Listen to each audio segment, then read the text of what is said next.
अस्सलाम वालेकुम। आप देख रहे हैं प्रोग्राम खबर ये है। मैं हूं शाजिया ज़िशान। प्रोग्राम में अनीक नाजी हैं मेरे साथ, सईद काजी हैं और अमेरिका से रऊफ क्लासरा साथ हमारे साथ प्रोग्राम में शामिल हैं।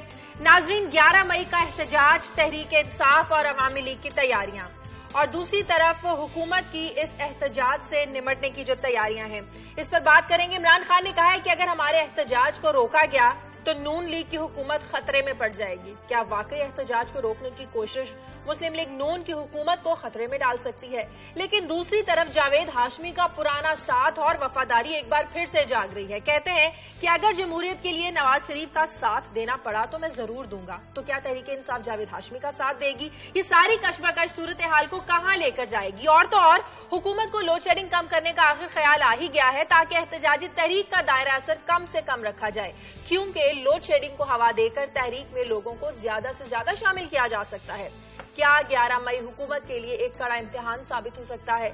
इस पर आज हम बात करेंगे। इस अहम खबर पर बात करने से पहले, इस इशू को डिस्कस करने से पहले रोजाना की तरह कुछ एक्सक्लूसिव खबरें भी आपके साथ शेयर करेंगे। सबसे पहले आज अनीक से पूछ लेते हैं कि वो हमें क्या बताएंगे। शाजिया, कल जिस स्टोरी का हमने जिक्र किया था नाइजीरिया में, नॉर्थ ईस्ट नाइजीरिया में जो बच्चियां अगवा की गई हैं, 200 से ज्यादा 300 से ज्यादा 300, जिसमें से 50 वापस आ गई हैं, लेकिन अब मुख्तलिफ तादाद बताई जा रही है, 250 भी है।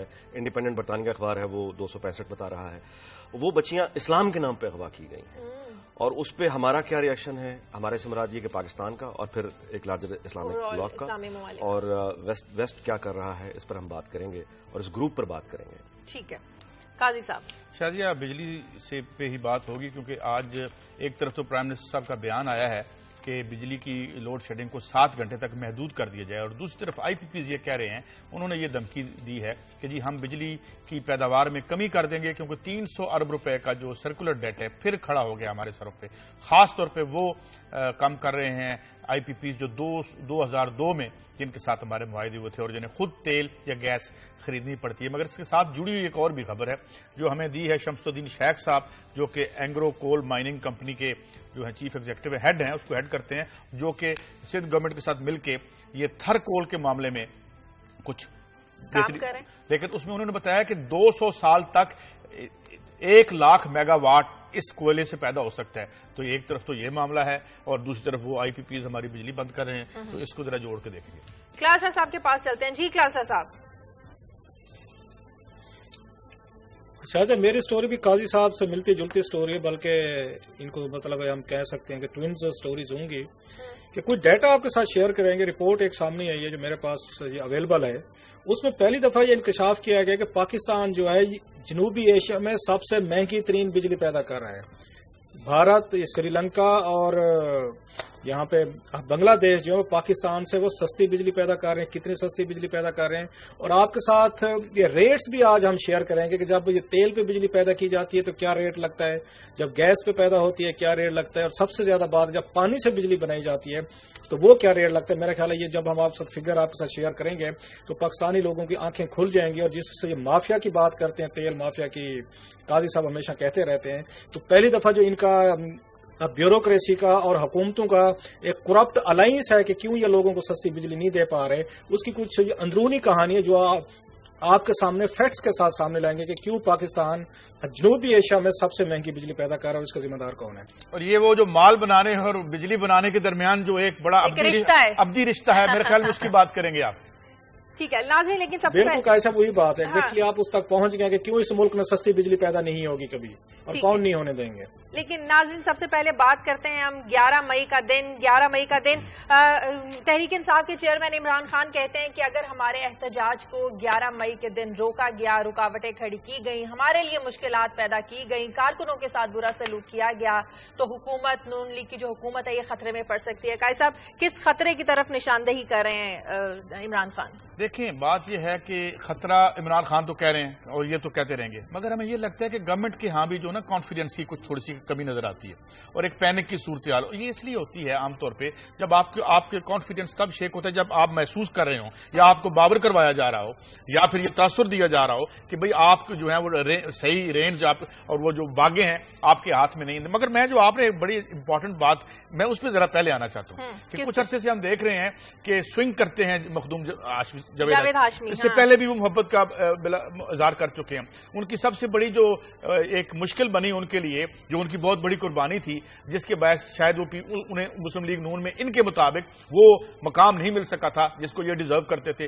दूसरी तरफ तजरिया निगारों का यह ख्याल था कि इनको इसलिए अंदर नहीं लाया गया कि कहीं इनका कद खुदा न खास्ता इतना ही बड़ा ना हो जाए, तो अब फिर वो दोबारा उधर जाने की कोशिश करें। तो ये एक इस पे खास तौर पे जरा आप अनीक जकरासा साहब से पूछिएगा कि हमारे यहाँ ये जो वफादारी तब्दील करना है, इस पे कोई कभी बात नहीं होती, और अब जो मुश्किल वक्त आया है पार्टी पे तो मैं मुस्लिम लीग नून के साथ ही खड़ा हूंगा।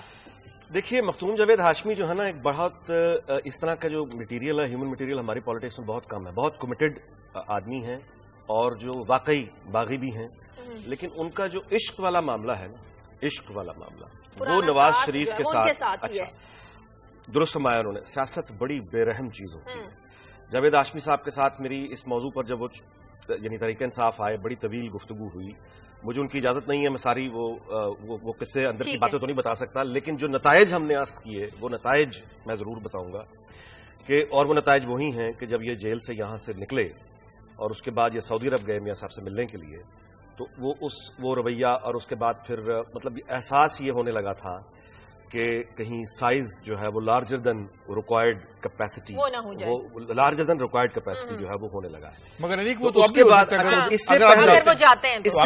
इससे पहले अगर हम याद करें, शेख रशीद का आपको याद होगा बेनजीर के दूसरे अहद में जब जेल में गए थे, तो उसके बाद ये उनके लिए भी एक आने लगा था कि ये शेख रशीद जो है ये कहीं वो लार्जर ना हो जाए, शामिल ना हो जाए, तो वो लार्जर देन मतलब रिक्वायर्ड ना हो जाए। तो उस पर फिर शेख रशीद चूंकि बहुत मतलब इस लिहाज से बहुत वो तेज आदमी, मतलब ज़हीन कह लें, तेज कह लें, जो भी, उन्होंने जो जलसा जिसमें नवाज शरीफ गए तो उन्होंने फिर स्पेसिफिकली बार बार शेख रशीद ने कहा था कि ये नवाज शरीफ बैठा है और मैं इसके कदमों की खाक हूं। बार बार यकीन दिला रहे थे कि वो मैं जनाब मैं गलतफहमी में आ गया। तो आजकल जितने वो हमले कर रहे हैं वो अपने कदमों की खाक पे कर रहे हैं। जाहिर है सियासत पे वफादारियां तब्दील नहीं होती हैं। मैं मखदूम जावेद हाशमी दूसरी तरह का इंसान है, और उसके साथ जो हुआ वो बड़ा नामुनासिब था, बहुत नामुनासिब था, बहुत। लेकिन पहली दफा जो कैबिनेट में आए थे, ये ज़िया-उल-हक की कैबिनेट में आए थे। मुझे ब्रेक लेने दें नाज़रीन, ब्रेक के बाद जब वापस आएंगे तो बात करेंगे कि क्या इमरान खान का जो एहतजाज है वो अपनी जगह पर हक बजानिब है, क्योंकि सरदार जरदारी भी कह चुके हैं कि इंतखाबात में धांधली तो हुई है, लेकिन हमने जो नताइज है वो जमहूरियत की बका के लिए तस्लीम किए। इस पर बात करते हैं एक ब्रेक के बाद।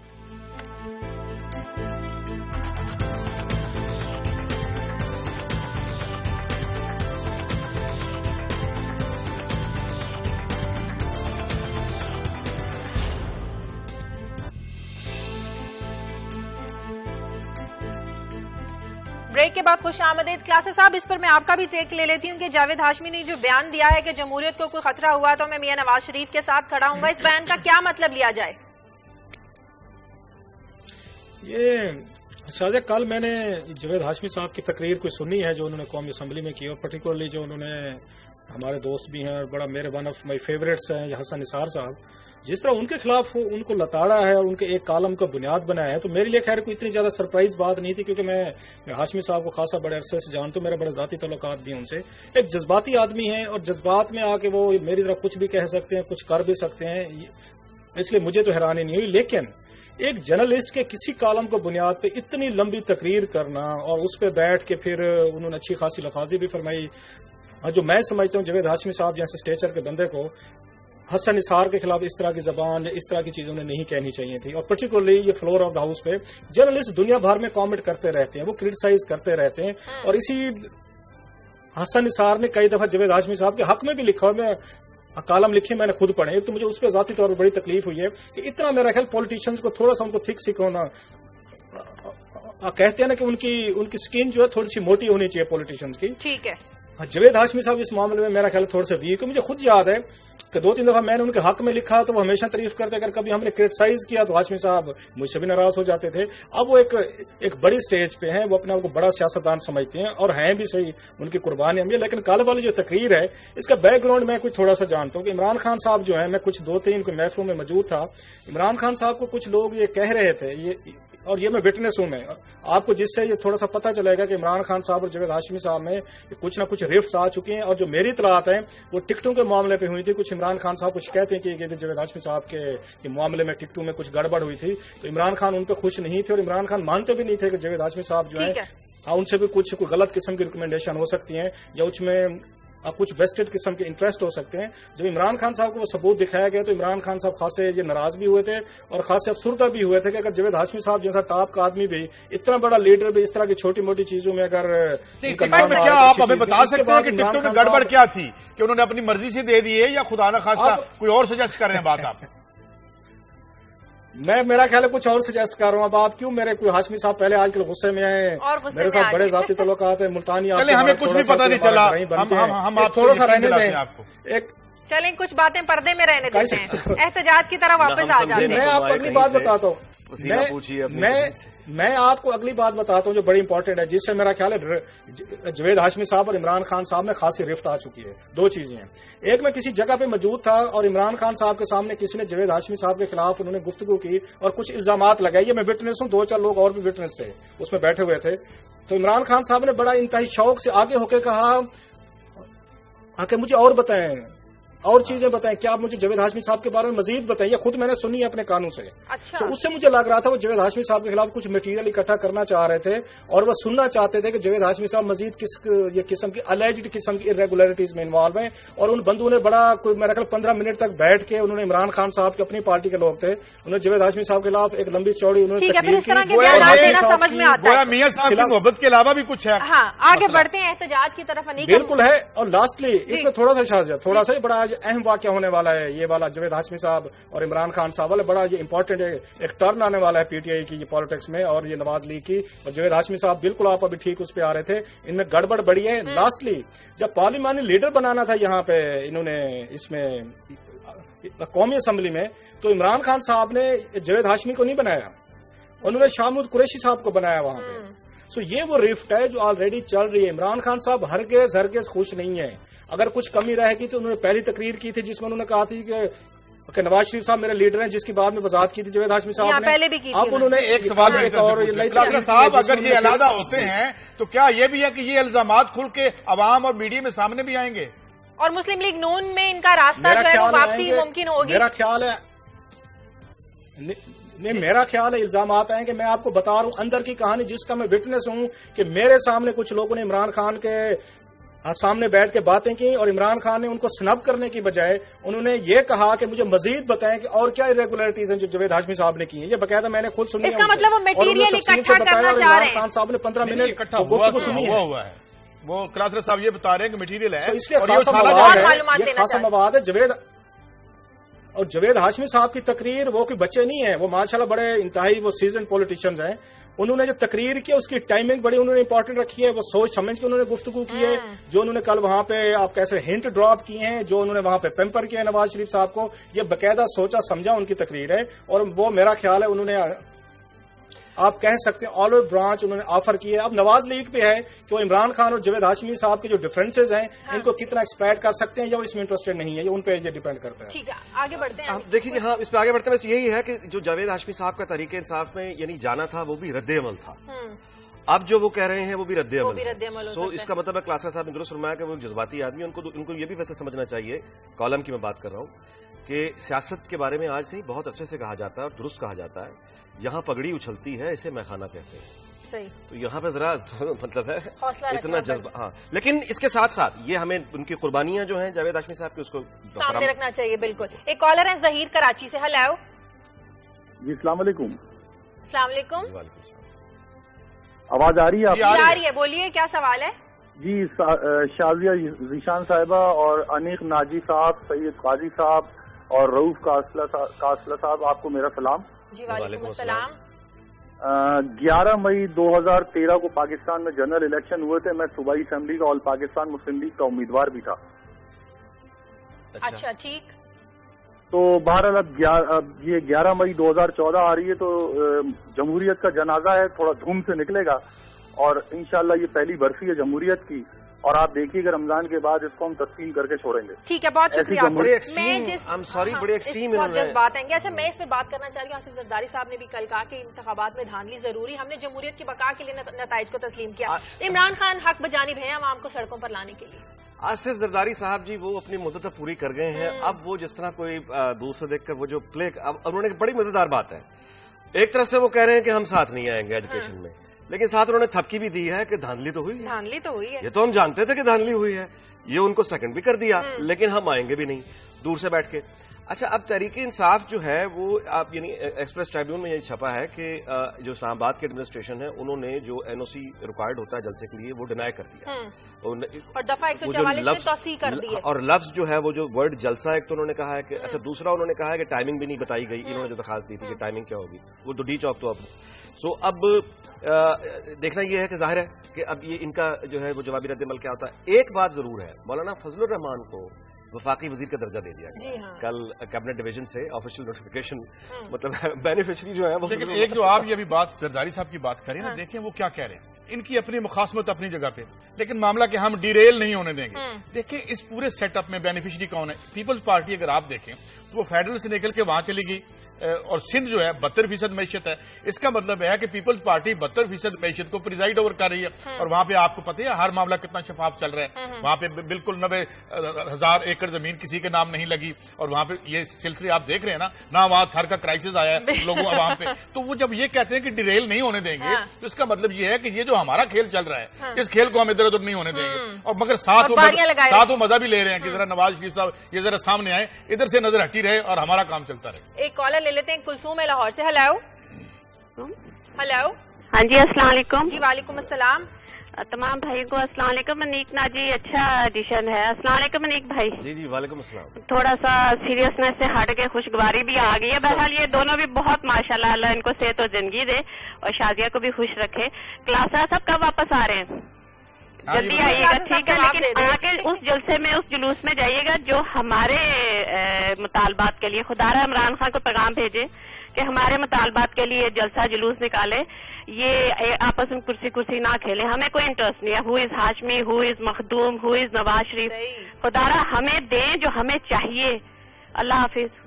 ٹھیک ہے. صاحب جو کل بھی ہم نے بات کی تھی ڈسکنیکٹ کی بات, دیکھیے کل ہمارا موضوع یہ تھا کہ ڈسکنیکٹ جو ہے اس پولیٹیکل ایلیٹ کا, اور ہم نے یہ کل شازیہ نے جو انٹرو دیا تھا اس میں کہا تھا انہوں نے کہ بھئی اس کا عوام کے کوئی عوام کا مطالبہ آپ لے کے جا رہے ہیں, 4 سیٹیں آپ نے دینی ہے ترین صاحب کو دے دیں, ادھر سے کسی سے لینی ہے لے لیں, اس سے عوام کا کیا لینا دینا بھائی, کیا آپ کو جو پرکس ملتے ہیں وہ عوام کو ملیں گے.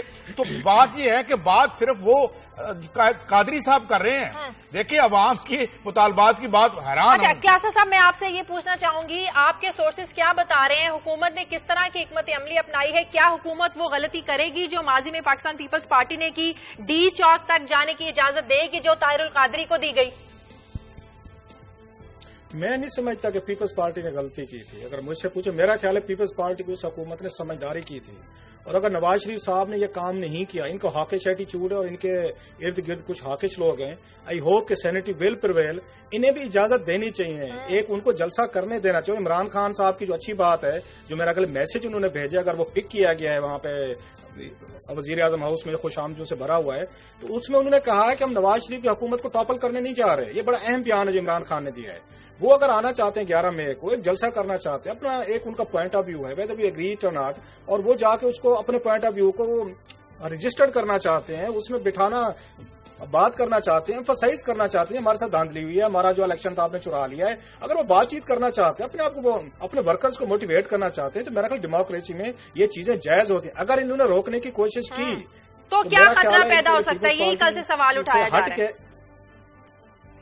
نہیں, میں یہ کہہ رہا ہوں کہ اگر یہ اس طرح کا یہ رویہ انہوں نے رکھا کہ ان کو روکنے کی کوشش کی, دفعہ 144 لگا تو وہی اب پولیس چھوڑ دو, ڈنڈے مرواؤ, یہ کرو, تو یہ کوئی وائز ڈیسیژن نہیں ہوگا. عمران خان کو جانے دیں, اپنے جو ورکرز ہیں تقریر کرتے ہیں, بیٹھتے ہیں وہاں پہ اور پیسفل اور مظاہرہ کرتے ہیں. عمران خان کے ورکرز کی ایک اچھی چیز ہے جو میں اپریشیٹ کرنی چاہیے, اور طاہر القادری صاحب کے ورکر کو بھی ہم اپریشیٹ کرتے ہیں کہ انہوں نے ماضی میں ہم نے دیکھا ہے ایک گملہ نہیں ٹوٹا, ایک انہوں نے وہاں پہ کوئی اسلام آباد جیسے شہر میں کوئی چھوٹا سا بھی انہوں نے نقصان نہیں کیا. اور عمران خان کا کراؤڈ بھی, آئی ہوپ یہ ڈسپلن کراؤڈ ہے, پڑھا لکھا کراؤڈ ہے, وہ جانا چاہتے ہیں لوگوں کو جانے. طاہر القادری صاحب کو میں کل ایک ٹیلی ویژن پر میں سن رہی تھی, وہ کہہ رہے تھے کہ پنجاب حکومت نے, وفاقی حکومت نے ٹرانسپورٹرز کو بلا کر ایک ان سے میٹنگ کی ہے کہ کوئی ٹرانسپورٹ نہ فراہم کی جائے, کسی کو اجازت نہیں دی جائے گی کہ ٹرانسپورٹ فراہم کرے اور لوگوں کو وہ جلسے میں لے کر جائے. حکومت نے تو رکاوٹیں کھڑی شروع کر دی ہیں. ان سے یہ پوچھ لیں, ویسے یہ کوئی یہ وائز بیٹھے ہیں, عقل مند لوگ ہیں سارے, ان سے یہ پوچھیں جنرل مشرف نے 9 سال آپ کی پارٹی کو رگڑا دیا, آپ کی پارٹی کو توڑا, جیلوں میں ڈالا, عمر قید دی, اٹک آپ کو قلعے میں رکھا ہوا. जनरल जिया को हमने देखा पीपल्स पार्टी के साथ किया, भुट्टो को फांसी दी, बेनजीर भुट्टो, बेगम भुट्टो, पता नहीं क्या कुछ उनके साथ जुल्म नहीं हुए। क्या उससे पीपल्स पार्टी खत्म हो गई, वो दोबारा पावर में नहीं है, या नवाज शरीफ साहब जो है वो दोबारा पावर में नहीं है? खुद उन्होंने बेहतर तरीके से कर लिया। सीखते इमरान खान साहब को कैसे रोक सकेंगे ये? अगर ये हरकतें करेंगे, अगर जनाब मुशर्रफ इनकी पार्टी खत्म नहीं कर सका इन्हीं हथकंडों से, तो ये इमरान खान की पार्टी खत्म कर लेंगे। अगर ये सोच है इनमें शहबाज शरीफ साहब में या नवाज शरीफ साहब में, तो फिर अल्लाह मालिक है इनका। अच्छा, एक सवाल अनीक आपसे कि लोड शेडिंग में जो दौरानिया कम किया है, ये एहतजाज की शिद्दत को कम करने की हिकमत अमली है? मुख्तसरन जवाब में मुझे ब्रेक लेंगे।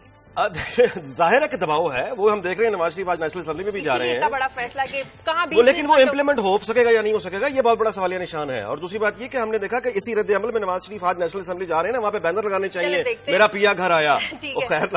मुझे ब्रेक लेने दें, प्रोग्राम में वक्त एक ब्रेक का, ब्रेक के बाद वापस आते हैं।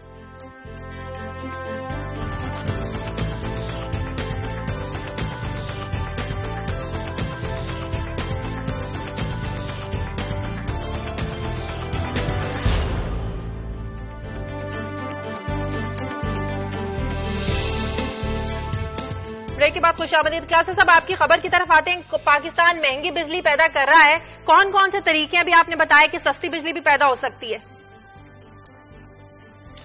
शाहजी, एक बड़ी इंटरेस्टिंग ऑफिशियल रिपोर्ट है ministry of water and power की है, जो जमा करवाई गई वहां पे पार्लियामेंट में, जो कॉपी ली है वहां से। उसमें कुछ इंटरेस्टिंग किस्म के इंकशाफात किए गए। सबसे बड़ा तो ये है कि पाकिस्तान के लोगों के लिए कि जिस खित्ते में हम रह रहे हैं, पाकिस्तान वहद मुल्क है जो सबसे ज्यादा महंगी बिजली पैदा कर रहे हैं। बांग्लादेश, श्रीलंका और भारत, ये बाकायदा उनके नाम दिए गए हैं इस रिपोर्ट में, वो पाकिस्तान से सस्ती बिजली पैदा कर रहे हैं, एक चीज। और दूसरी चीज जो इसमें इन्होंने ये ब्रेकअप दिया है कि बिजली जो है, जो पाकिस्तान में किसी दौर में, जैसे कल परसों भी बात हो रही थी काजी साहब की स्टोरी पे, एक दौर था पाकिस्तान 70% जो है ये हाइड्रल बिजली पैदा करता था, डैम से, पानी से बिजली पैदा होती थी। अब जो रेशो, मैं जरा आपको रेशो देता हूं जिससे आपको पता चलेगा कि पाकिस्तान में बिजली का जो हाल है, कितने बुरे तरीके से महंगी क्यों यहां पे पैदा की जा रही है। जो हाइड्रल थी इस वक्त वो 34% पैदा हो रही है, 100 में से जो है वो 34% हाइड्रल है, मतलब पानी से पैदा हो रही है। और जो इसके बाद थर्मल जिसको हम कहते हैं, जो उस पे आती है ये ऑयल या फ्यूल वगैरह पे, वो आपकी 35% वो है, 35% जो कि पानी से भी ज्यादा हो रही है। इसके बाद जो गैस पे हो रही है वो 23% है। जो कोल, जिसकी काजी साहब अभी स्टोरी करेंगे, वो बड़ी इंटरेस्टिंग स्टोरी होगी। जो कोल पे ये कह रहे हैं कि इस वक्त 0.04% बिजली पाकिस्तान कोयले से पैदा कर रहा है। इसके बाद न्यूक्लियर, जो हमें बताया गया था कि एटम बम बनने दें, पाकिस्तान के सारे मसाइल हल हो जाएंगे और हम यहां से सिविल न्यूक्लियर टेक्नोलॉजी के जरिए, पीसफुल मीन्स के जरिए हम पाकिस्तान में बिजली पैदा करेंगे, न्यूक्लियर के जरिए। न्यूक्लियर के जरिए जरा सुन लें कितनी बिजली पैदा हो रही है, वो सिर्फ 4.2% बिजली पैदा हुई है। और पाकिस्तान ने अरबों डॉलर लगाए हैं अपने न्यूक्लियर के प्रोग्राम पे। हम अब तक उसको कन्वर्ट नहीं कर सके कि न्यूक्लियर जो है उसको पीसफुल मीन्स के लिए हमने कैसे यूज करना है। और दुनिया भर में सबसे ज्यादा न्यूक्लियर पीसफुल मीन्स के जरिए बिजली पैदा की जा रही है। इसके बाद जो मिक्सड है, मतलब मुख्तलिफ जो इनमें जराए हैं, 1.2% वो है। ईरान से हम बिजली ले रहे हैं, 0.42 है, जो बलूचिस्तान के एरियाज को जाती है। और अगली इंपॉर्टेंट चीज जो मेरे लिए शॉकिंग है, वो यहाँ पे पन बिजली के जरिए जो कहा जाता है, सिर्फ 0.23% बिजली पन बिजली के जरिए पैदा की जा रही है। अब मैं आपको जरा इनके रेट्स बताऊं कि क्यों पाकिस्तान में महंगी बिजली जानबूझ के पैदा की जा रही है। रेट्स बड़े इंतने शॉकिंग है। जो बिजली हम पानी से पैदा करते हैं पाकिस्तान, उसका रेट सुन लें पर किलोवाट, वो है 0.08 रुपयों की बात कर रहा हूं, मतलब इसको पैसे कह लें जो पाकिस्तान को कास्ट पड़ती है, 0.08 पर किलोवाट का जो है। जो आप जाके फ्यूल पे बनाते हैं, थर्मल जिसको हम कहते हैं, वो पड़ती है आपको 18 रुपए और 25 पैसे। जरा फर्क देखें, 0.08 ये रुपीज और कहां पे 18 रुपए 25 पैसे। जब ये गैस पे कन्वर्ट करते हैं, बिजली बनाते हैं, वो पड़ती है 5 रुपए और 58 पैसे। इसलिए पाकिस्तान का जो माफिया है यहाँ पे, ये जो हमने आके आईपीपीज लगाए हैं और जिनको जरिए हम करें, आईपीपीज की बिजली हमें पड़ रही है, जो फिगर दिया गया है रिपोर्ट में, 18 रुपए 25 पैसे। इसमें होगा एक और बड़ी इंटरेस्टिंग बात बताऊं, जब उनसे पूछा गया उसी रिपोर्ट में कि बिजली पाकिस्तान महंगी क्यों बना रहा है, उन्होंने कहा कि 2006-07 में जो तेल की कीमतें थी, जो पर मेट्रिक टन जो पैदा कर रहे थे, वो पाकिस्तान को पड़ रही थी यहाँ पे 26,004 रुपए। आज 2013-14 में जो 26,000 रुपए में 2006-07 में पड़ रहा था, उस वक्त तेल का जो रेट था, आज 72,000 रुपए पड़ रहा है। ये जरा आप देखें, 3-4 गुना ज्यादा हुई है कॉस्ट।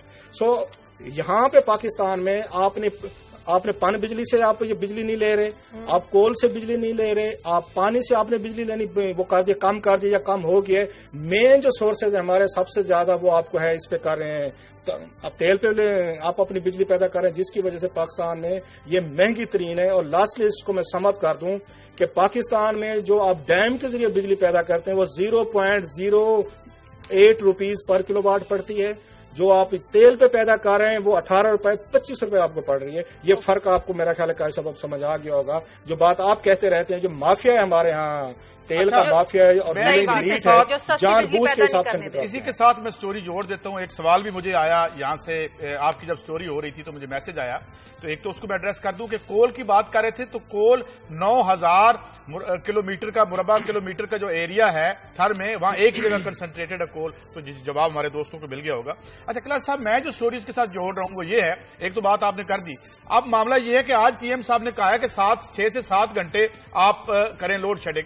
आईपीपीज का जो आज बयान आया है, और खासतौर पर वो जो 2002 में जिनके साथ मुआहदे हुए थे, फर्क बताता चलूं 1992 में जिनके साथ मुआहदे हुए थे उनको खाम रॉ मटेरियल रियासत पाकिस्तान यानी मैं और आप देते हैं, जिसकी वो बिजली बनाते हैं।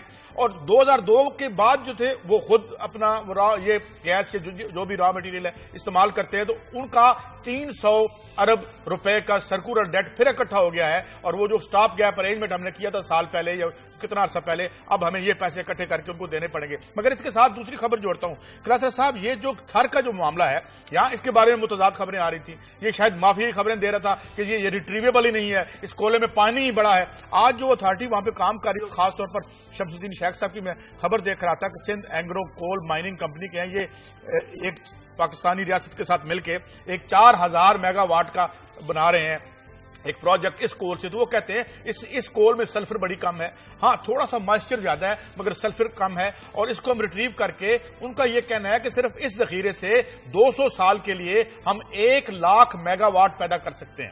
तो ये सिर्फ एक जरिया है। अभी मैं बात नहीं कर रहा कि यहां बहुत ज्यादा सूरज के जरिए बिजली पैदा हो सकती है, इसके हवा के जरिए जो बिजली पैदा हो सकती है। तो क्राइसिस बिजली का नहीं है। और अगेन मैं उसी तरफ आऊंगा और फिर कमेंट आपसे या अनीक भाई से लेते हैं कि जो कहा था कामरान मंटर ने यहां से जाते हुए कि मसला बिजली का नहीं है, बिजली की आज भी इंस्टॉल्ड कैपेसिटी हमारी लगभग बराबर है जितनी हमारी जरूरत और डिमांड है। मगर मामला ये है कि 18 रुपए की जो बना रहा है वहां वो जो दिहाड़ी है उसका हम क्या करें। तो इस पे जरा आगे जरा मेरा तो इस पे टेक ये है, देखिए कि ये सारी बड़ी यानी आई ओपनर्स जैसे कहना चाहिए, आई ओपनिंग सारी की सारी डिटेल्स हैं, लेकिन ये सारी टेक्निकल डिटेल्स हैं। मैं तो ये कर सकता हूं कि मैं वोट दे दूं, मैं अपने नुमाइंदे को भेज दूं, आगे ये जो है मसला मेरा वो हल करेगा। अब इस वक्त ये आवाज यानी लोगों में तो गुजर रही है ना लोड शेडिंग, वजूहात यानी करप्शन है जाहिर है, लेकिन ये मसला हल कौन करेगा। और ये है वो बात जो कायसम ने थोड़ी देर पहले की थी, जो ताहिरुल कादरी कर रहे हैं। अब अगर उनके यहाँ जुलूस, अब उससे आप वो कनाडा में बैठे हैं, वो यानी आप लोगों की फ्रस्ट्रेशन का अंदाजा लगाए ना कि एक आदमी कनाडा में बैठा हुआ है, वो कॉल देता, लोग आके बैठ जाते हैं क्योंकि उसके इश्यूज उसको उनकी को बात तो कर रहा है। अच्छा, एक यानी इससे मूविंग फॉरवर्ड मैं आपको इस तरफ एक छोटी सी एक खबर है जो हमने यानी डिस्कस नहीं की, वो है एक बताया जा रहा है कल एक FBI का एजेंट कराची से गिरफ्तार हुआ और बताया जा रहा है कि ये जोएल कॉक्स है और इसकी जो स्टेट डिपार्टमेंट की अमेरिकी स्टेट डिपार्टमेंट की स्पोक्सवुमन ने कंफर्म किया है कि FBI के लिए है, और ये कहा है कि वो लीगल अटैचे जो है US मिशन का, उसको रूटीन असिस्टेंस देने के लिए गया है। वो रूटीन असिस्टेंस क्या है? ब्रेक लेनी है, ब्रेक के बाद आकर बात करते हैं। नाज़रीन, टेक अ ब्रेक।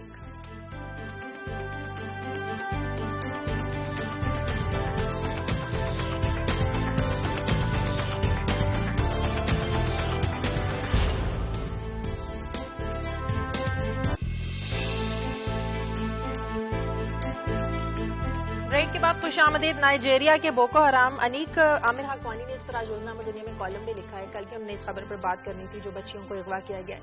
हमने देखा है कि किसी भी मजहबी तंजीम की जानिब से, मजहबी जमातों की जानिब से, इस्लामी ममालिक की जानिब से उस तरह से मजम्मत नहीं आई इस वाक़े की। जी हाँ, और ये असल में मामला ये है कि 300 से ज्यादा बच्चियों को अगवा किया गया। अच्छा, ये बोको हराम जिसका मतलब ये है उनकी जबान में कि मगरबी तालीम हराम है, उनकी तहजीब हराम है, और उसके बाद फिर यानी हदीस ये है कि इल्म हासिल करो खा तुम्हें चीन जाना पड़े। हाँ। अब चीन में उस जमाने में अरबी नहीं बोली जाती, चीनी ही बोली जाती। बिल्कुल। हिदायत ये है कि इल्म हासिल करो खा चीन जाना पड़े, उसके लिए चीनी जबान भी सीखनी पड़ेगी। बिल्कुल। अच्छा, ये सब कुछ इस्लाम के नाम पे ये कर रहे हैं बोको हराम। اچھا، اس میں جو ہے یہ 50 بچیاں تو واپس آ گئیں. اب 265 کا فگر جیسے میں نے بتایا انڈیپینڈنٹ میں آج چھپا ہے، ابھی تک مسنگ ہے.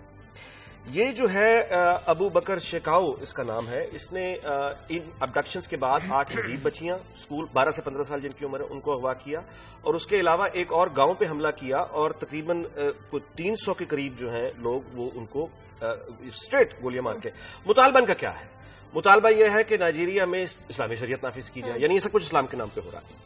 اچھا، اب 170 ملین کا پاپولیشن ہے اس کی نائجیریا کی، اور 50% آف دیم آر کرسچنس. سو اب جامعہ الازہر نے کل فتویٰ دے دیا ہے کہ یہ جو ایکٹ ہے اس کو کسی بھی طریقے سے شریعت نہیں کہا جا سکتا. ہمارا معاملہ یہ ہے کہ ہمارے ہاں ہم نے دیکھا کہ خاموشی رہی، کوئی اس پر بات نہیں کر رہا، اور جتنی گفتگو اس پہ امریکہ میں ہو رہی ہے، کلاسرا صاحب ہمیں بتائیں گے، وہاں بیٹھے ہیں، میں حیران ہو گیا ہوں کہ وہ یہ کہہ رہے ہیں کہ ہم اس کو بالکل، میڈیا میں جو بحث ان کی چل رہی ہے وہ یہ کہہ رہے ہیں کہ ہم بالکل اس کو ایسولیشن میں نہ دیکھیں. یہ جتنا گلوبل ولیج بن رہا ہے اتنے بارڈرز جو ہیں وہ ارریلیونٹ ہو رہے ہیں. یہاں پہ ٹیررزم کا کوئی وہ کہہ رہے ہیں کہ واقعہ ہو سکتا ہے اس طرح. امیجن کہ 300 بچیاں اسکول گوئنگ امریکن بچیوں کو اگر اغوا کر لیا گیا اور یہ کہا گیا کہ ان کو اب غلام بنایا جائے گا اسلام کے نام پہ، ان کو بیچا جائے گا کیمرون ان کے ساتھ جو ہے، وہ تو مغرب کے لیے قابل قبول نہیں ہے. وہ یہ کہہ رہے ہیں کہ یہ ایکٹیویٹی یہاں ہو سکتی ہے، یورپ میں ہو سکتی ہے. سو اس لیے اٹ از آور ڈیوٹی کہ ہم وہاں جائیں اور وہاں جا کے ہم اپنی اسسٹنس. اچھا، جان کیری کی جو گفتگو ہوئی ہے نائجیرین پریزیڈنٹ سے، انہوں نے اپنے وہ فرانس نے جو ہے ان کو جو ہے آفر کیا ہے، برٹن جو ہے وہ اپنی فورسز بھیج رہا ہے. چین کے صدر جو اس وقت وہاں موجود ہیں، ورلڈ اکنامک فورم ہو رہا ہے نائجیریا میں، وہ ورلڈ اکنامک فورم جو ہے وہ سارا پیچھے چلا گیا. چین کے صدر وہاں موجود ہیں، انہوں نے اپنی سیٹلائٹ کی اور انٹیلیجنس کی انہوں نے جو ہے وہ ہیلپ آفر کیا ہے. اب فائنلی کہیں جا کے جو ہے نائجیرین گورنمنٹ کو بھی اتنا تھوڑا سا ہوش آیا کہ انہوں نے 50 ملین نائرا جو ریوارڈ آفر کیا ہے، وچ از اکول ٹو £182,000، دیٹس رفلی $300,000. اچھا، اس میں جو مجھے نظر نہیں آیا کہ ہماری سول سوسائٹی نے اس کو نوٹس کیا ہو.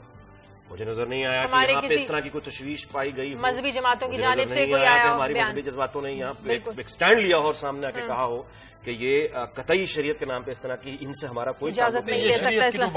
اچھا، اب اس کا جو ہے یہ ہے اس کا یعنی سوشل اور یعنی اس کی جو آپ کہہ لیجیے اس کا جو ایک مورل وہ فیبرک ہوتا ہے یا کنیکٹیوٹی ہوتی ہے.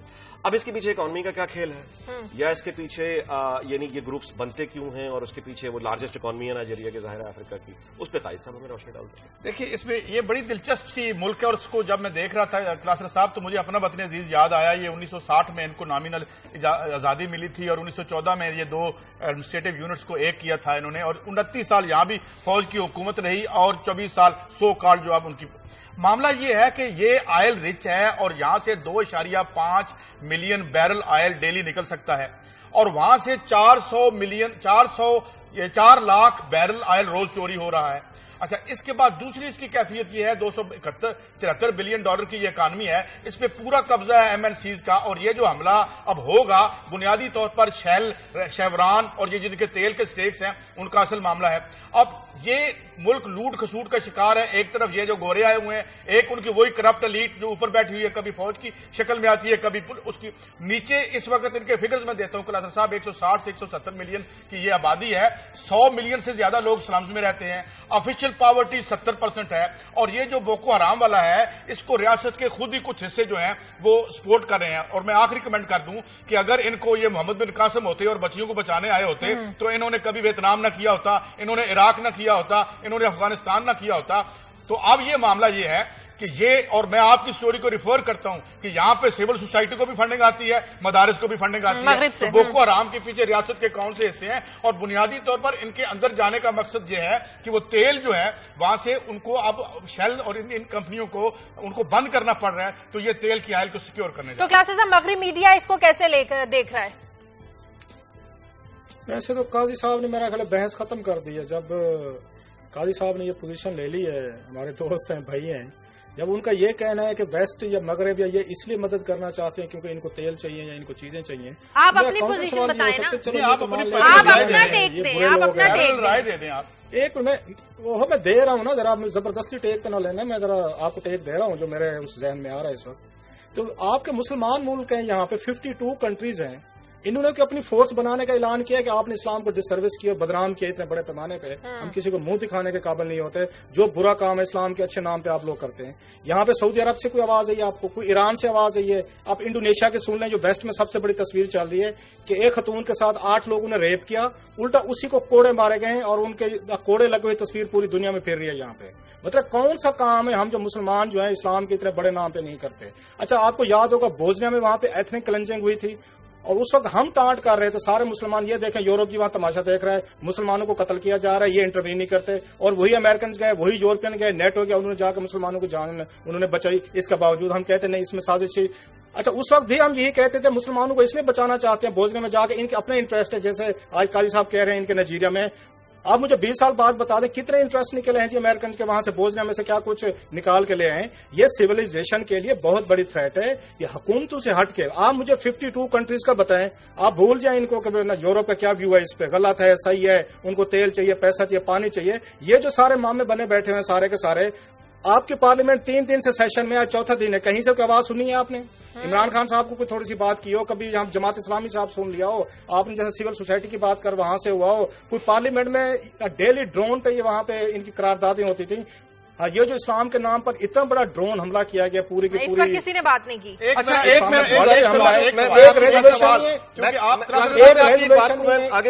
कंडमनेशन नहीं है, एक सवाल कंडमनेशन नहीं है।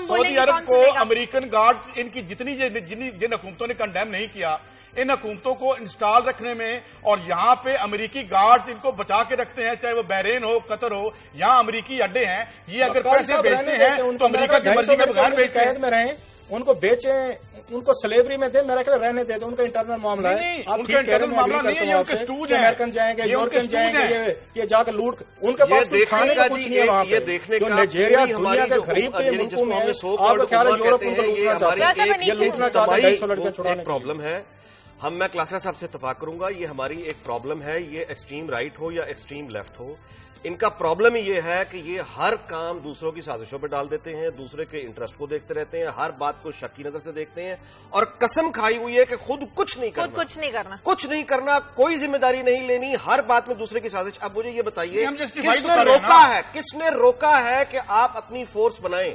किसने रोका है कि आप कंडेम करें? आप ये लिबरल ने भी कसम खाई हुई है कि जस्टिफाई करना है, यही कह रहे हैं कि हमारा, जैसे क्लासरा साहब आपने कहा, ये भी कोई नहीं आगे बढ़ के कह रहा कि इसका इस्लामी शरीयत से ताल्लुक नहीं है। मलाला यूसुफजई, वो बच्ची के हम दुश्मन बने हुए हैं, वो सामने आके, अब उसने बीबीसी को इंटरव्यू दिया, उसने कहा कि ये जो कुछ वहां हो रहा है ये बाकी इस्लामी मुल्कों में हो जाएगा। ब्रुनाई में शरीयत आ गई, हम यहाँ पे शादियाने बजा रहे हैं, शरीयत के नाम पे हम करते क्या है? ये सब शरीयत का नाम लेते हैं और उसके बाद ये मजालिम के पहाड़ तोड़ते हैं, और उसके बाद मामला ये है कि हम कहते हैं ये भी साजिश है। मलाला यूसुफजई भी, उसको भी हमने जो लॉजिक की बात करता है वो एजेंट है। फंडामेंटलिज्म का जो फादर है, फंडामेंटलिज्म की जहां तख्लीक हुई वाशिंगटन डीसी में, वो यही चाहते हैं कि आपको ये बावर कराएं कि आप जेनेटिकली बीमार हैं। ये फंडामेंटलिज्म कोई ऐसा इशू है जो ऑर्गेनिक है, ये ऐसा नहीं है। ये मिशत के अजाब और गुर्बत में पलने वाली बीमारियां हैं जो आपका निजाम जैसे आप जस्टिफाई करते हैं, आप मुसलत करते हैं। काजी साहब, 300 बच्चियों को इस्लाम के नाम पे अगवा किया गया, इसमें मगरिब का मुजरिम है ना, वो मुजरिम है, वो मुजरिम है। लेकिन आप जिस इंटरेस्ट की बात कर रहे हैं उसका क्या ताल्लुक है? आप ऐसी बात कर रहे हैं, वो जो ये कहते हैं कि थियोलॉजी नहीं पकड़ेंगे, अमेरिका जो जरब लगा रहा है, कहाँ है वो? यहाँ पे आप जुलूस क्यों नहीं निकालते? आप मुझे बताएं, अबू ग़रैब में बच्चियों के साथ क्या हुआ? इराक में बच्चियों के साथ अमेरिकियों ने नहीं किया। वो एक और ट्रेजेडी है। आप एक फोकस होकर बात करें ना, इस वाक़े की बात कर रहे हैं हम। अब आप इराक में ले जाए, जाग उठी है। नहीं, मोहब्बत नहीं जाग उठी, मोहब्बत जाग उठी है। ये सारे कारोबारी काम करते हैं पूरे ग्लोब। इस बहस का एंड होना चाहिए ना काजी साहब की गुफ्तगू के बाद, क्योंकि उन्होंने अनीक को कहा कि आप वही पॉइंट ऑफ व्यू देख रहे हैं, मैं दे रहा हूं जो अमेरिकन डिपार्टमेंट का है। नहीं, मेरा ये ख्याल है कि काजी साहब को अब हम तीनों को ना अमेरिकन एजेंट डिक्लेयर कर देना चाहिए इसके बाद, कि हम क्योंकि एक पॉइंट ऑफ व्यू से कहीं पे हम उनसे एग्री कर रहे हैं, या हमारा अपना एक पॉइंट ऑफ व्यू है जो कि यूनिवर्सल मेरा ख्याल है दुनिया का एक पॉइंट ऑफ व्यू है। इसका मतलब ये कहाँ से हो जाता है कि हम किसी को सपोर्ट कर रहे हैं, किसी के एजेंट हो जाते हैं। बहस जब आपकी काजी साहब कर रहे होते हैं, रिप्रेजेंट नहीं कर रहे, हर बंदे का अपना पॉइंट ऑफ व्यू होता है। ये नहीं कह सकते कि आपका पॉइंट ऑफ व्यू जो है वो क्योंकि फलां से मिलता है, फलां के ज्यादा करीब है, आपका अपना पॉइंट ऑफ व्यू है। अगेन अनीक का है, मेरा है, जो हम समझते हैं कि अगर वेस्ट आपको सपोर्ट ना करे تو پوری دنیا تانے دیتی ہے جی ویسٹ کچھ نہیں کر رہا. بوزنیا کی میں نے مثال دی ہے کہ ایتھنک کلینزنگ ہوئی تھی, ایک مسلمان ملک نے مدد نہیں کی, آپ کو پھر نیٹ میں جا کے مسلمانوں کی جان بچائی. اب پھر وہ فورس اکٹھی کر رہے ہیں, ان کو کوئی وہاں پہ مفادات ہے. نائجیریا دنیا کا غریب ترین ملکوں میں سے, وہاں بھوک اور ننگ کے وہاں پہ وہ پڑے ہوئے ہیں, اور آپ کہتے ہیں ان کے وہاں پہ مفادات ہیں اس لیے جانا چاہتے ہیں. لیکن قاضی صاحب ایک بڑا مسئلہ ہے, 300 لڑکیوں کے اغوا کا معاملہ ہے, ہم تو وجہ بتا رہے ہیں. لیکن آپ کسی کے ٹیک کو امریکی میں اس کا حل کیا ہے قاضی صاحب؟ چلے آپ بتا رہے ہیں یہ انٹرنیشنل کمیونٹی ہے, آپ کسی آئسولیشن میں نہیں رہ رہے. سمجھدار آدمی ہے. صاحب اس بحث کو ختم کرتے ہیں, پروگرام کا وقت بھی کیونکہ ختم ہو گیا ہے. ناظرین پروگرام کے لیے آپ ہمیں فیڈ بیک دیجیے. خبر@دنیا TV.tv پر. کل تک کے لیے ہمیں اجازت دیں. اللہ حافظ.